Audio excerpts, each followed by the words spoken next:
Gênesis capítulo de número 38, são 30 versículos que nós vamos ler esta noite.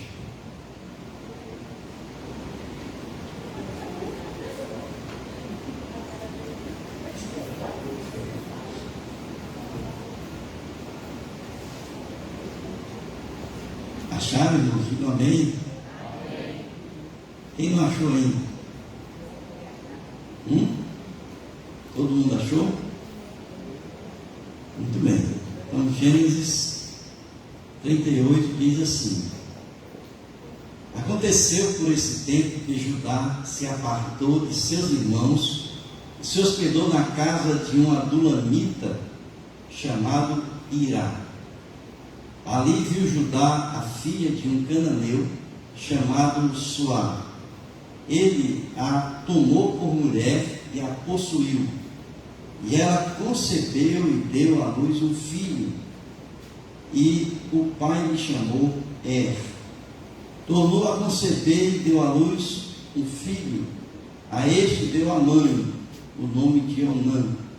Continuou ainda e deu à luz outro filho, cujo nome foi Selá. Ela estava em Quesibe quando o teve. Judá, pois, tomou esposa para e o seu primogênito. O nome dela era Tamar. Porém, o primogênito de Judá era perverso perante o Senhor, pelo que o Senhor o fez morrer. Então disse Judá a Onã: Possui a mulher do teu irmão, cumpre o levirato e suscita descendência a teu irmão. Sabia, porém, Onã, que o filho não seria tido por seu, e todas as vezes que possuía a mulher do seu irmão, deixava o sêmen cair na terra, para não dar descendência a seu irmão. Isso, porém, que fazia era mal perante o Senhor, pelo que também a esse fez morrer. Então disse Judá a Tamar, sua nora: Permanece viúva em casa de teu pai, até que Selá, teu filho, venha a ser homem. Pois disse: para que não morra também este com os seus irmãos. Assim Tamar se foi, passando a residir em casa de seu pai.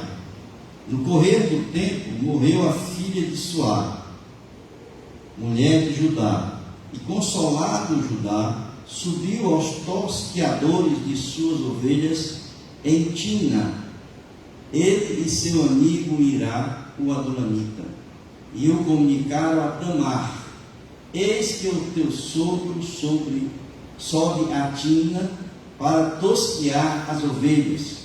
Então ela despiu as vestes de sua viuvez, e cobrindo-se com um véu, se disfarçou e se assentou à entrada de Enaim, no caminho de Tina, pois via que Selá já era homem, e ela não lhe fora dada por mulher. Vendo-a Judá, teve-a por meretriz, pois ela havia coberto o rosto. Então se dirigiu a ela no caminho e lhe disse: Vem, deixa-me possuir-te, porque não sabia que era a sua nora. Ela respondeu: Que me darás para coabitares comigo? E ele respondeu: Enviar-te-ei um cabrito do rebanho. Perguntou ela: Dar-me-ás penhor até que eu mandes? Respondeu ele: Que penhor te darei? Ela disse: O teu selo, o teu cordão e o teu cajado que seguras. Ele, pois, nos deu e a possuiu, e ela concebeu dele. Levantou-se ela e se foi, tirou de sobre si o véu e tornou as vestes da sua viuvez. Enviou Judá o cabrito por mão do adulamita, seu amigo, para reaver o penhor da mão da mulher, porém não a encontrou. Então perguntou aos homens daquele lugar: Onde está a prostituta cultual que se achava junto ao caminho de Enaim? Responderam: aqui não esteve meretriz nenhuma. Tendo voltado a Judá, disse: não a encontrei.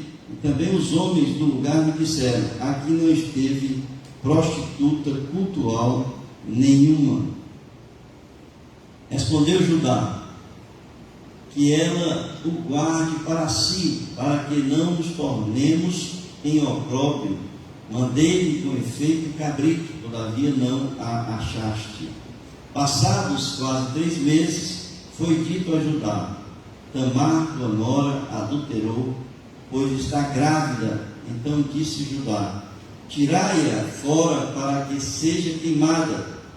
Em tirando-a, mandou ela dizer a seu sogro: do homem de quem são estas coisas eu concebi. E disse mais: reconhece de quem é este selo, e este cordão, e este cajado? Reconheceu-os Judá e disse: mais justa é ela do que eu, porque não a dei a selar meu filho, e nunca mais a possuiu. E aconteceu que, estando ela para dar à luz, havia gêmeos no seu ventre. Ao nascerem, um pôs a mão fora, e a parteira, tomando-a, lhe atou um fio encarnado e disse: este saiu primeiro. Mas recolhendo ele a mão, saiu o outro, e ela disse: como rompeste saída? E lhe chamaram Perez. Depois lhe saiu o irmão, em cuja mão estava o fio encarnado, e lhe chamaram Zera. Amém, irmãos? Interessante esse capítulo do livro de Gênesis, porque ele é colocado exatamente entre aquele momento em que José é vendido para o Egito, e aí depois começa toda a história de José. E ele se encaixa exatamente nesse meio aí, em que muitas pessoas entendem que vem do nada, que surge assim do nada, como se não tivesse nem pé nem cabeça, se não tivesse um objetivo, um propósito desse texto estar exatamente aqui nesse lugar. Ele fala de 2 personagens que são importantes para nós, que é exatamente Judá, o 4º filho de Jacó com Lia, e de Tamar. E se vocês forem ver na genealogia de Jesus, lá no Novo Testamento, no capítulo 1 do livro de Mateus, versículo de 1 a 3, vocês vão encontrar exatamente esses 2 nomes que estão ali. E veja, Mateus 1, de 1 a 3, livro da genealogia de Jesus Cristo, filho de Davi, filho de Abraão. Abraão gerou a Isaque, Isaque a Jacó, Jacó a Judá e a seus irmãos. Judá gerou de Tamar a Perez e a Zera. Perez gerou a Esrom, e Esrom a Arão. Então veja, 2 nomes importantes para nós e que se encontram exatamente na linhagem, na genealogia de Jesus Cristo. Portanto, entendo que este capítulo ele não está aqui à toa, ele tem um objetivo. E eu entendo aqui, neste capítulo, que aqui a gente olha e percebe, queridos, a ação da graça de Deus, restauradora de Deus, na vida de 2 pessoas que estavam afastadas de Deus, distantes de Deus. Se nós formos olhar um pouco essa história, antes do capítulo 38, o que acontece? Judá vai aparecer exatamente ali quando há o nascimento de Judá, ali deixa eu ver aqui, em Gênesis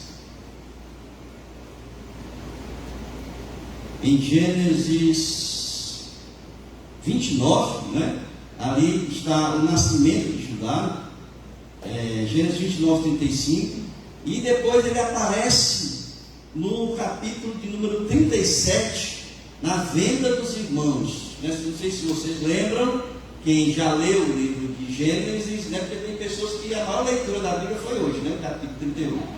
Mas, quem já leu o livro de Gênesis, sabe, né, que Judá foi aquele irmão que sugeriu a venda de José exatamente para que os irmãos não matassem a José. Então vejam aí no capítulo 37, versículo de número 25 a 28. Ora, sentando-se para comer pão, olharam e viram que uma caravana de ismaelitas vinham a Gileade. Seus camelos traziam aromatas, bálsamo e mirra, que levavam para o Egito. Então disse Judá a seus irmãos: de que nos aproveita matar o nosso irmão e esconder-lhe o sangue?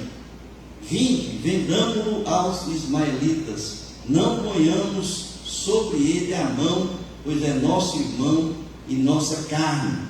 Seus irmãos concordaram e passando os mercadores midianitas, os irmãos de José o alçaram e o tiraram da cisterna e o venderam por 20 ciclos de prata aos ismaelitas. Estes levaram José ao Egito.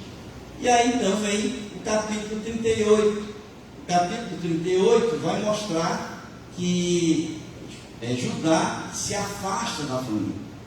Na verdade, irmãos, o que estava acontecendo na família de Jacó? Estava acontecendo uma degradação da família, uma degeneração da família. Vocês lembram que eu falei hoje pela manhã, quem estava aqui, viu que eu falei que Jacó não quis acompanhar Esaú para morar com Esaú. Ele se afastou de Esaú. E ele então procurou se afastar, ele morou em outro local. E a família de Jacó, depois que eles foram morar nesse local que estavam habitando, a família começou a se degradar. Vocês vão ver, por exemplo, acompanha aí o meu raciocínio.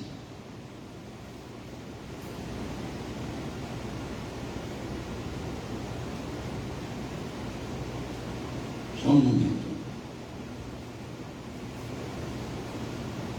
Vejam aí em Gênesis capítulo 34. O que aconteceu no capítulo 34? Vocês lembram que Diná, filha de Lia, irmã de Simeão e Levi, ela foi tomada, estuprada, por o Siquém, e foi estuprada por Siquém. E aí o que aconteceu? Simeão e Levi fizeram todo aquele momento ali de fazer a circuncisão de todo mundo, exigiram que o casamento só seria com a circuncisão, e quando eles estavam fracos, eles vingaram o que eles haviam feito ali com a irmã. Então no capítulo de número 34 de Gênesis, depois vocês leiam, vocês vão ver aí a traição de Simeão e Levi. É o começo da decaída da família de Jacó. Porque depois Jacó chama a atenção dos filhos, mas a coisa já tinha acontecido. Se você seguir aí um pouquinho mais, no capítulo de número 35, o que acontece no capítulo de número 35 de Gênesis? Perdão, irmãos. É capítulo 35, versículo 22, é isso mesmo. Versículo número 22. O que acontece aí? O filho primogênito de Jacó, ele teve relações sexuais com Bila, concubina de Jacó. Então veja como vem decaindo a família. No capítulo de número 37, os irmãos, vai falar o texto, cheios de ódio, de ira no coração, com ciúme de José, eles vendem José para o Egito. E aí vem então o capítulo número 38. E no capítulo de número 38, o que acontece? Aí é a vez de Judá. Judá, ele agora se afasta da família e ele vai morar numa região onde ali habitam os cananeus, em Adulão. Não sei se vocês lembram de Adulão, a caverna onde Davi se escondeu quando estava fugindo de Saul. Então ele se esconde ali em Adulão. E Judá vai exatamente para essa região habitada por cananeus. Agora entendam, ele sai da cobertura da família, a família que estava debaixo da promessa de Deus, e ele então vai habitar com um amigo que ele tinha, cananeu, que diz no texto aqui que esse amigo era Irá, esse amigo adulamita, era Irá, e amigo íntimo, amigo íntimo, passa a se tornar amigo íntimo de Judá. E ali, irmãos, ele se envolve, vejam como a família de Jacó vai se degenerando, degradando. Ele se envolve com a cultura cananeia e passa a viver. A gente sabe que quando nós entramos em contato com as pessoas, nós recebemos, nós damos, mas recebemos também. A sociologia explica que quando duas sociedades se encontram, elas passam a sua cultura de uma para a outra, é incorporada a cultura de uma para a outra. Exatamente quando Judá ele foi morar com os cananeus, ele passa então a incorporar a cultura cananeia também. Tanto é que logo depois, nós vamos ainda falar sobre isso, mas ele vai participar de uma festa cananeia, tosquiar as ovelhas, onde havia participação de prostitutas cultuais. Nessas festas, quando as ovelhas eram tosquiadas, ali a presença de prostitutas cultuais se fazia presente ali para servir aos donos e àquelas pessoas que ali estavam. Também era um momento de festa. Então Judá incorpora essa cultura e ele se casa com uma mulher cananeia. Diz aqui o texto que ele se casou com uma mulher cananeia. Agora imagine, quando a gente vai olhar a história dos patriarcas, a gente observa que eles não queriam que os seus filhos se casassem com ninguém daquela região, daquela terra. Ele mandava que os seus filhos fossem aonde estava a sua família para ali encontrar a esposa. E aqui Judá, ele foge, ele sai da família, vai morar com os cananeus e se casa com a mulher cananeia. E ele passa a ter a influência e a amizade íntima de um cidadão chamado ali Irá. Agora vejam, meus irmãos, no versículo número 20 do capítulo 38, fala da amizade aí estreita de Irá com Judá. Enviou Judá o cabrito por mão do adulamita, seu amigo, está escrito aí, para reaver o penhor da mão da mulher, porém não a encontrou. Veja o tempo que ele da amizade, desde a época que ele chegou lá, casou, teve filhos, os filhos casaram, morreram. Ele, até esse momento, quantos anos levaram aí essa amizade com ele? Agora veja, a Bíblia nos ensina, queridos, que as más companhias nos conduzem à prática dos maus costumes. Quando a gente se envolve com pessoas de natureza má, quando o coração tem uma tendência ao pecado, e quando a gente se envolve com essas pessoas, a gente acaba fazendo o que eles fazem.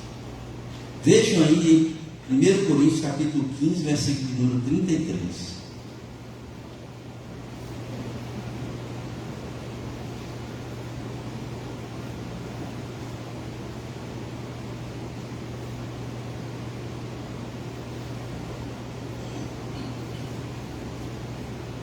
Capítulo 15, 1 Coríntios 15, 33, diz assim: as más companhias corrompem os bons costumes. Então, para os nossos jovens aqui, adolescentes, aprenderem a não se envolver com pessoas que têm maus costumes. Por quê? Porque vão se corromper. Quem anda com gente que não faz o que presta, acaba fazendo o que não presta. Então, procure evitar a amizade e andar com pessoas dessa natureza. Porque Judá é esse exemplo. Judá, ele, com esse convívio, os cananeus conduziu a tomar uma mulher, como esposa, uma mulher cananeia, e a assumir os costumes ali do povo cananeu. E ele teve então 3 filhos com essa mulher cananeia. Nós vimos os filhos Onã e Selá, foram os filhos aí de Judá. E da mesma forma, irmãos, vejam como são as coisas. Da mesma forma como ele se envolveu com a mulher cananeia, ele foi procurar, em vez de procurar a mulher do seu povo, como os patriarcas fizeram, ele procurou uma mulher no meio dos cananeus para o seu filho primogênito. E foi aí que Tamar, na verdade, entrou na história da família, né, de Judá. Exatamente porque ele, naquele convívio, ele procurou uma mulher exatamente daquele meio para o seu filho. Agora percebam por que esse capítulo agora está inserido aqui. Porque é nítida, irmãos, é nítida a diferença de caráter entre Judá e José. Nítido. Porque a gente vai ver, a partir daqui, que José, ele vai para o Egito, e ali numa terra onde idólatra, onde os maus costumes existem, mas José não se deixou contaminar com o povo do Egito, se manteve fiel a Deus. Por outro lado, Judá, aqui, nesse momento, se envolveu com os cananeus e ele se contaminou com os cananeus. Agora é impressionante, porque aqui a gente vê, mas como é que então que Judá e Tamar fazem parte da linhagem de Jesus? E aí é que a gente entende a grandeza da graça e da misericórdia de Jesus Cristo na vida das pessoas. Porque nós vamos ver como, depois dele ter ter sido aí levado por esse envolvimento cultural, ele é restaurado no final dessa história. Então aqui ele foi alcançado pela graça, né? Ele foi alcançado pela misericórdia de Deus. E aqui a gente vai acompanhar. Então vejam, José viveu numa cultura idólatra. Daniel, por exemplo, também viveu numa cultura idólatra, não se deixou contaminar, mas Judá se contaminou entre os cananeus, e não apenas na questão do seu casamento, mas ele foi buscar consolo aonde, irmãos? Uma prostituta cultural, né, que era prática ali entre os cananeus. E veja aqui, versículo número 12. No correr do tempo morreu a filha de Suá, mulher de Judá, e consolado Judá subiu aos tosqueadores de suas ovelhas em Timna. Ele e seu amigo Irá, o Adulamita. Então ele foi lá buscar consolo entre as prostitutas, as meretrizes naquela época. Muito bem, eu quero continuar pensando sobre isso, em dois aspectos que vão conduzir Judá à sua restauração. A primeira é a cegueira de Judá. Judá, ele tomou Tamar para a esposa do seu primogênito, E nessa narrativa se percebe que o Senhor, ele não julgou Tamar. Às vezes você pensa, né, filho de Judá, Tamar era cananeia, porque o Senhor não julgou Tamar. E o Senhor não julgou Tamar, ele julgou quem? E por que o Senhor julgou Porque ele era mau aos olhos do Senhor, né? Diz o texto que ele julgou. Vejam aí, quando ele, versículo 7, diz: porém, o primogênito de Judá era perverso perante o Senhor, pelo que o Senhor o fez morrer. Isso significa uma coisa, pelo menos no meu modo de ver essa situação, é que Deus já antevia uma geração de pessoas más. Por quê? Tamar, cananeia, casada com um homem perverso aos olhos do Senhor. Já pensou se esse casal tivesse tido filhos, os filhos que seriam gerados a partir de e de Tamar? Então Deus ali fez com que morresse. Judá então fez o quê? Pegou, depois que morreu, pegou Tamar e deu como esposa para Onã. E aconteceu, irmãos, a mesma coisa que aconteceu com ela, porque o Senhor não julgou Onã, aliás, não julgou Tamar, ele julgou Onã. Por quê? Porque ele fez o que era mal aos olhos do Senhor. Então vejam aí no versículo de número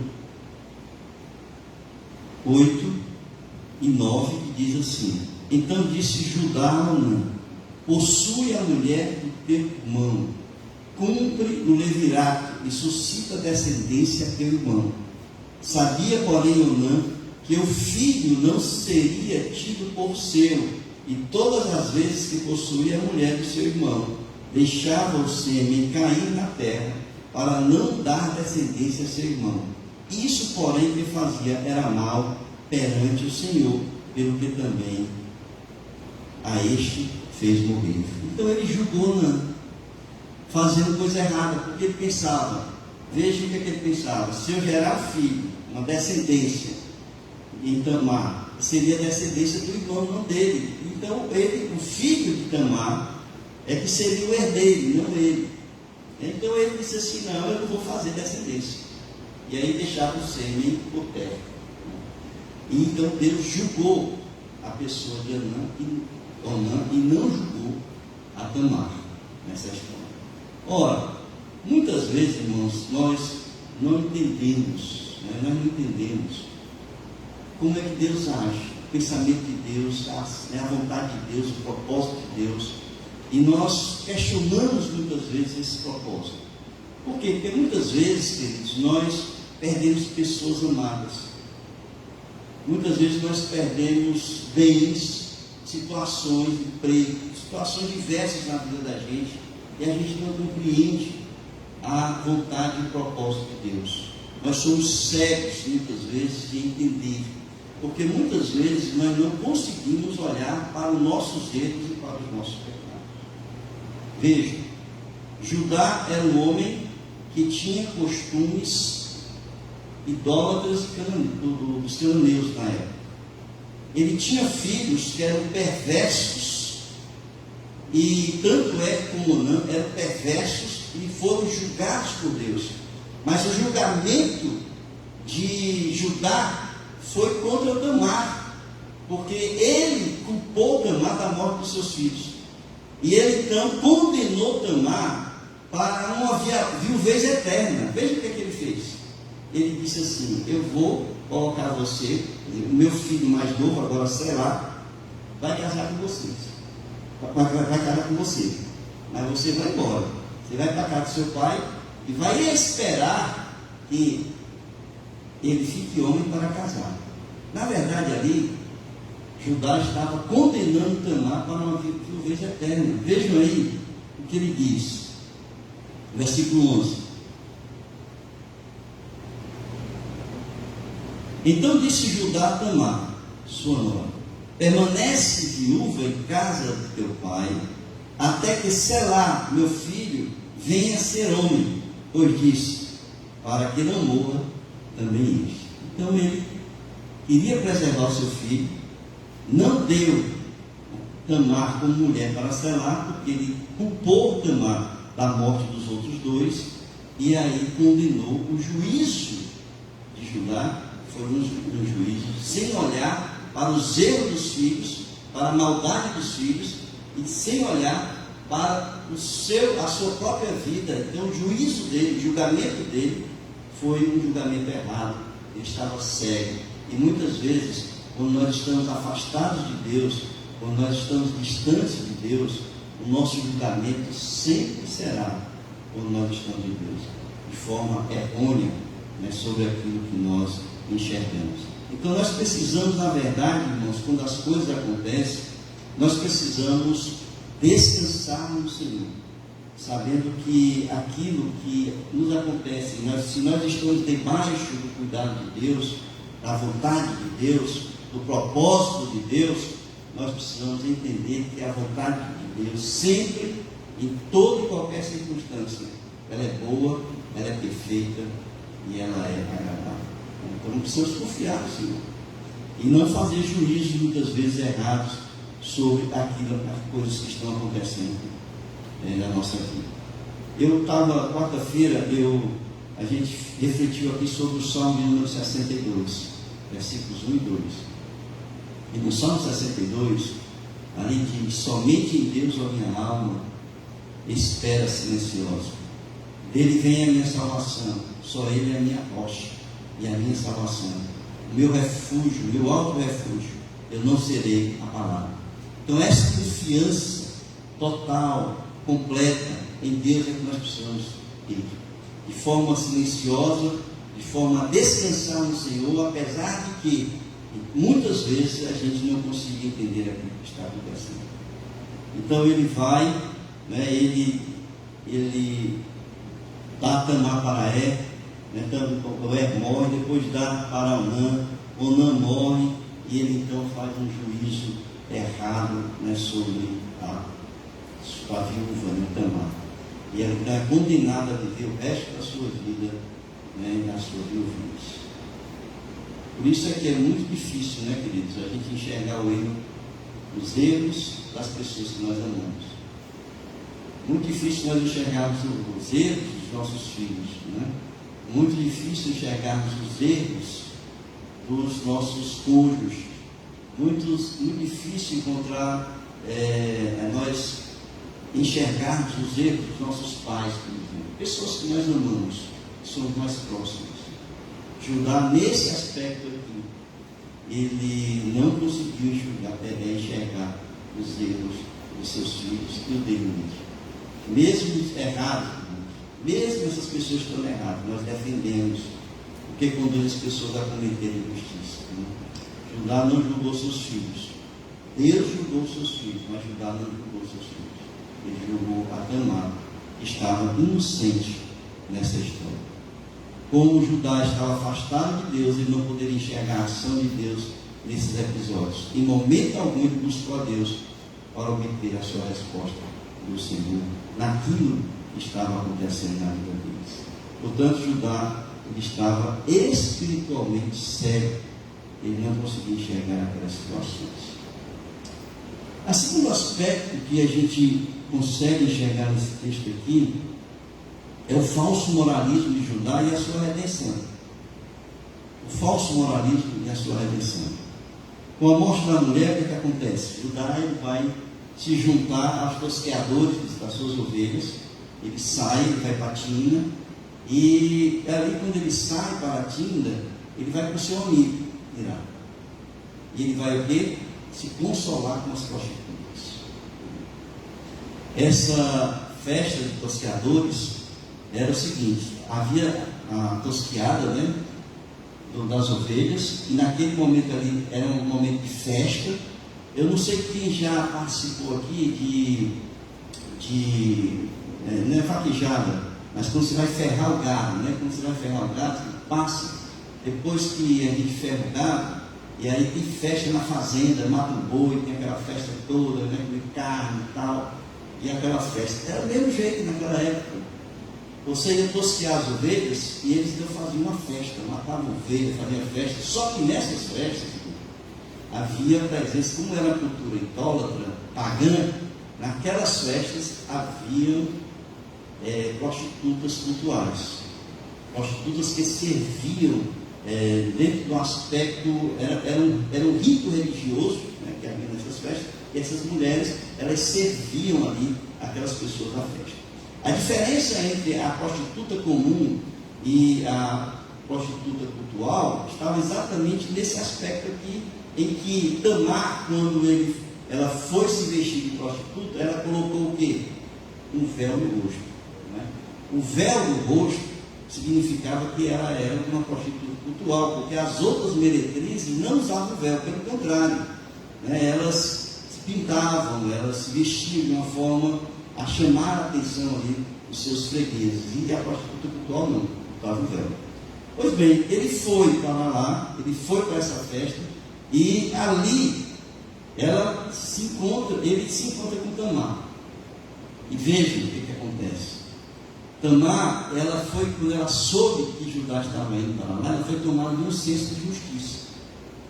Por incrível que pareça, Judá não teve esse senso de justiça, mas Tamar teve. Qual foi o senso de justiça? Ele me prometeu e ele não cumpriu. Portanto, eu vou fazer com que esta promessa se cumpra. Porque ela tinha que ter uma descendência da família, para que também, não sei se vocês sabem, na cultura, as viúvas eram sustentadas pelos filhos. Se ela não tivesse filho homem, não era só a questão da descendência de Judá, mas ela precisava ter um herdeiro também para o seu sustento. E ela precisava que a promessa de Judá fosse cumprida.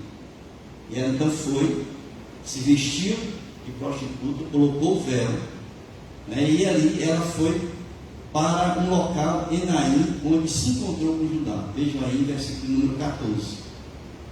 Ela despiu as vestes da sua viuvez, cobriu-se com um véu, e se disfarçou e se assentou à entrada de Enaim, no caminho que tinha, pois via que Selá já era homem, e ela não lhe fora dada por mulher. E ali a gente vê que Tamar desempenha o seu papel de uma forma perfeita. Por quê? Porque ela cobra o serviço. Era uma prostituta, ela cobra o serviço. E ele disse assim: vou dar um cabrito. Mas só que ele não estava com cabrito. E ela diz assim: qual é o penhor que o senhor vai me dar? Garantia que o senhor vai me pagar com cabrito. E ela então usou da inteligência. Ela disse: me dá o selo, né, me dá as três coisas que ela pede aqui: o selo, o cordão e o cajado. Veja aí versículos 16 a 18. Que me darás para coabitares comigo? Ela respondeu: enviar-te-ei um cabrito do rebanho. Perguntou ela: dar-me-ás penhor até que o mandes? Respondeu ele: que penhor te darei? Ela disse: o teu selo, o teu cordão e o cajado que seguras. Ele, pois, nos deu e a possuiu, e ela concedeu-lhe. O desejo carnal foi tão grande que lhe deu a sua identidade. Porque esses três objetos que ela pediu, exatamente identificava ele, a pessoa de Judá, o proprietário, o selo, né, as coisas dele, que era selado, e ali identificava como dele, ele pegou e deixou com ela. E ali, Judá, deixando a sua identidade com ela, era a garantia de que salvaguardar a vida dela lá na frente. Tamar então concebe, e Judá toma conhecimento da gravidez de Tamar. Aí é que a gente entende o falso moralismo. A gente entende aqui o falso moralismo de Judá nessa história. Judá, ele faz novamente um juízo errado de Tamar. E aí ele condena Tamar à morte. E a morte para ser queimada. Vejam aí. O versículo aqui que ele manda queimar Tamar.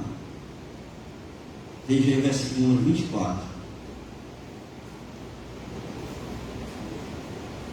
Em tirando-a, mandou ela dizer a seu sogro.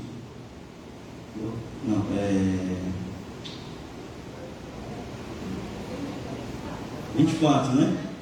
Passados quase 3 meses, foi dito a Judá: Tamar, tua nora, adulterou, pois está grávida. Então disse Judá: tirai-a fora para que seja queimada. Irmãos, essa história, vocês conhecem uma história parecida com essa? Eu conheço uma história parecida com essa. Davi, rei Davi, adulterou com Batseba. E aí ele foi confrontado pelo profeta Natan. Ele disse, chegou lá, que tinha um senhor que era dono de uma única ovelhinha. E aquela ovelhinha, o senhor desejou a ovelhinha do seu servo, matou, comeu a ovelhinha.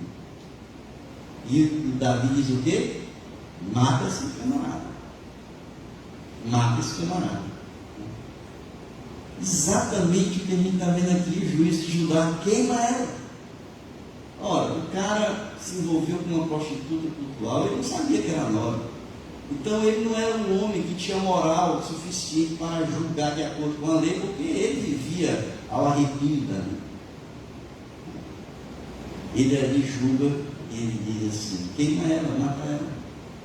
E aí o que é que faz? Tamar pega exatamente aqueles 3 objetos que identificam Judá e diz assim: olha, diz para ele que o homem porque coabitou comigo, é o dono desses 3 objetos aqui, mandou para ele.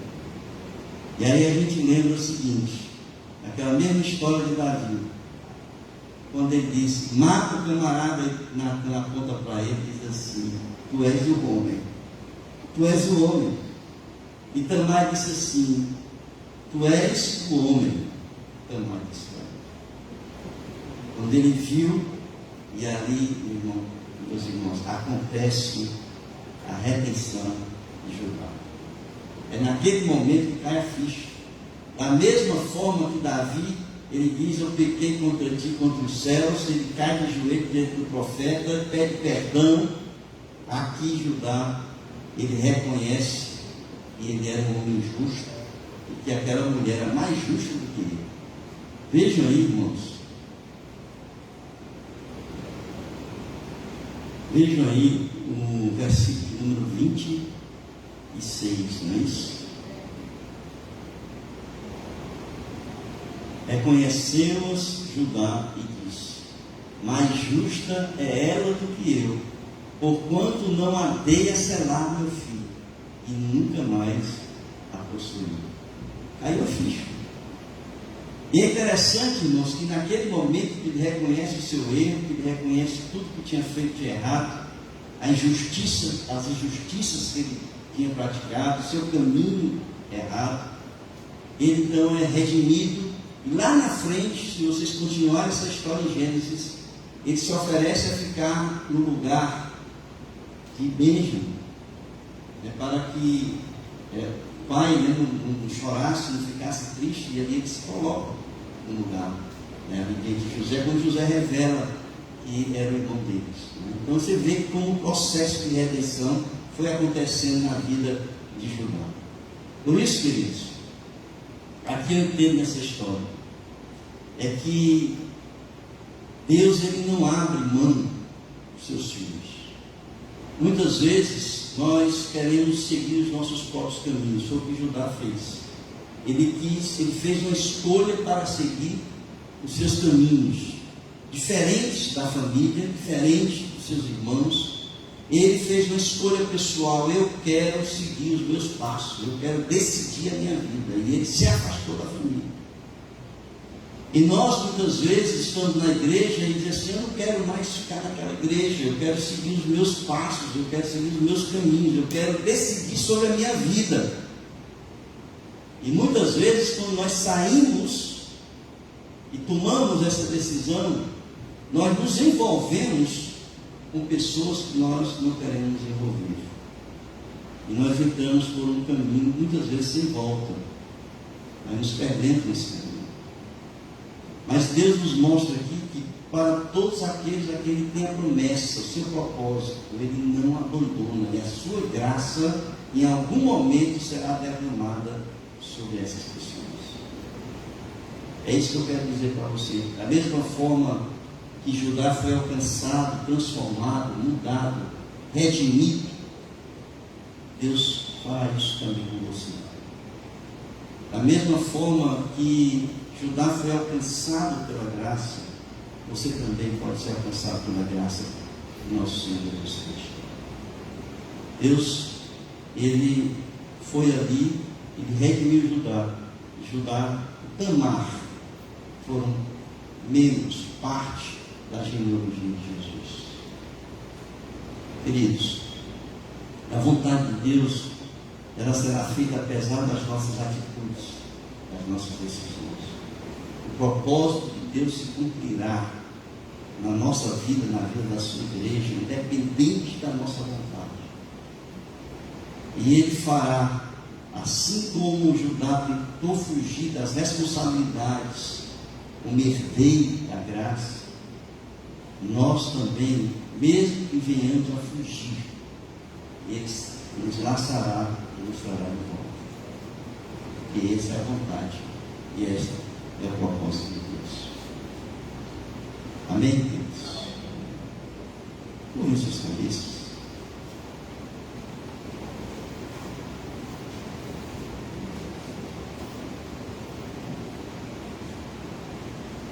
Eu não sei quantos aqui tem esse pensamento que Judá tinha. Judá tinha um pensamento que ia ser independente, ia viver a sua vida, cuidar da sua vida, não queria saber de família, não queria saber de nada. E ali ele se envolveu com pessoas que não deveriam ter se envolvido. Eu não sei se tem alguém aqui que está nesse caminho, afastado de Deus, afastado de Jesus. Mas eu quero dizer para você que Jesus, da mesma forma que Ele derramou a sua graça sobre Judá e Tamar, Ele quer derramar essa graça sobre a sua vida hoje, nesta noite aqui, neste local. Ele quer trazer você de volta aos caminhos dele. A sua redenção, a sua salvação, depende unicamente de aceitar essa graça salvadora de nosso Senhor Jesus Cristo, de abrir o seu coração e aceitar Jesus como seu Salvador. Ele quer que você volte ao convívio com Ele, a comunhão com Ele. E eu quero convidar você nesta noite a aceitar esse chamado de Jesus, a aceitar a graça salvadora de nosso Senhor Jesus Cristo na sua vida, a ser redimido, a ser mudado, transformado, restaurado, como Judá foi alcançado nessa história que nós pensamos nesta noite, refletimos nesta noite.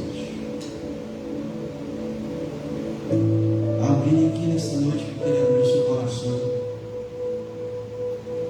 receber a graça de nosso Senhor Jesus Cristo na sua vida, a graça salvadora de Jesus? Levanta a mão, eu estarei orando por você. Alguém?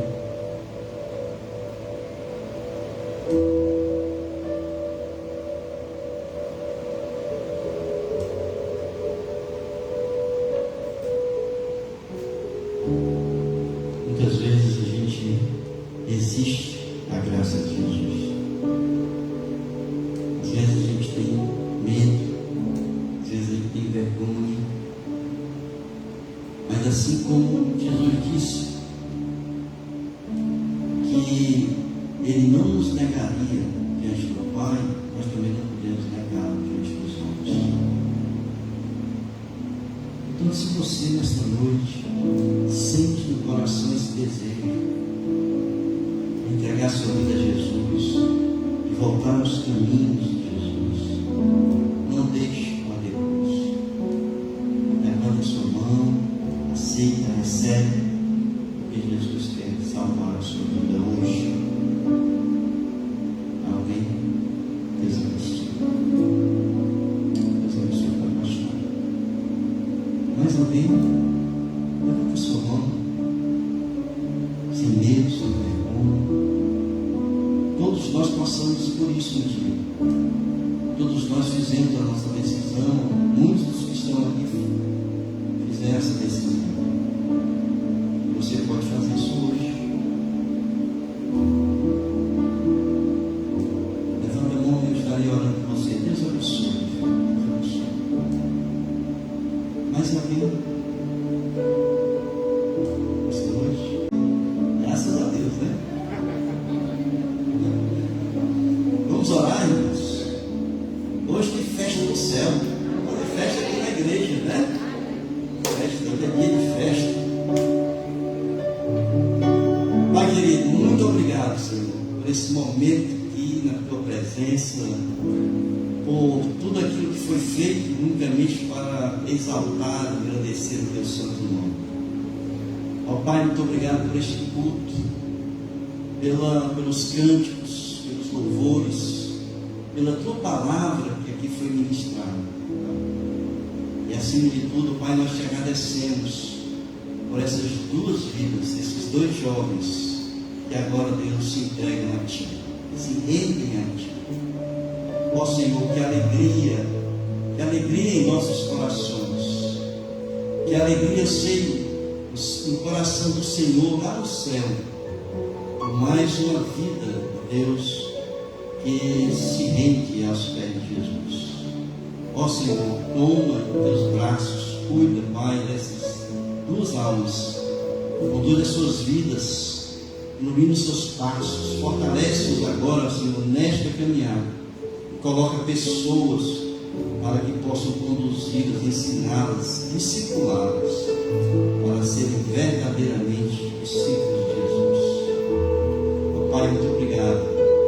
Obrigado por cada um que aqui está nessa noite, por aquelas pessoas que nos assistem, que estão acompanhando conosco via internet. Ó Senhor, que esta igreja seja um exemplo, que seja luz, que seja testemunho da tua existência na vida de cada uma dessas pessoas. Nós pedimos por essa semana que se inicia, que seja uma semana debaixo da tua santa graça. Ó Senhor, nos orienta, conduz as nossas vidas, nos dá, ó Deus, o caminho das decisões a serem tomadas. E que a graça salvadora de nosso Senhor Jesus Cristo, o amor de Deus, o nosso Pai, a comunhão e as consolações do Espírito Santo de Deus estejam com todos nós, o seu povo espalhado em toda a face da terra, agora